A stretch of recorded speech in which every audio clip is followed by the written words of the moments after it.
وشوش وبتحيا هجوس بالشعر والهجولة وقدام يا ابو شاهر الصندوق دايم لا لما سلسل قبود اهل الرضا وكل عادي زلزلة وقدام يا الكفو صرف شوم الخصام مقطع لسان اللي تحدى ومن يثير البلبلة واحتزم بسلاحك ونعم الحزامي واحرق الدنيا على قد حزنا دفق من على الارض يصف الحسامي وانت قد كلمتك والله زيادة عقب صبرك 5 سنين بسلامي عن ردود اهل التجني والبلادة عندنا للقايدة وقت الظلامي جدهم القوة لله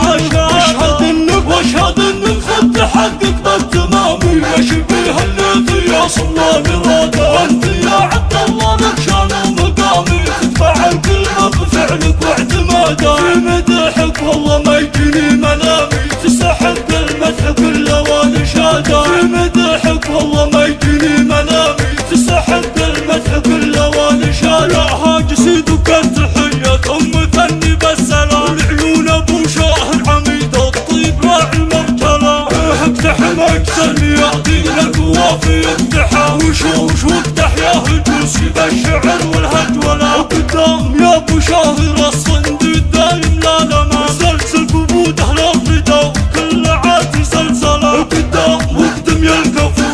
صرف شوم الخصام مقطع لسان اللي تحدى ومن يثير البلبلة واحتزم بسلاحك ونعم الحزامي واحرق الدنيا على قد حزنا دفق من على الارض يصف الحسامي وانت قد كلمتك والله زيادة عقب صبرك 5 سنين بسلامي عن ردود اهل التجني والبلادة عندنا للقايدة وقت الظلامي جدهم القوة لله واشهد انك خدت حقك بالتمامي يا شبيه الليثي يا صلى مرادة وانت يا عبد الله لك شان ومقامي تدفع الكلمة بفعلك واعتمادها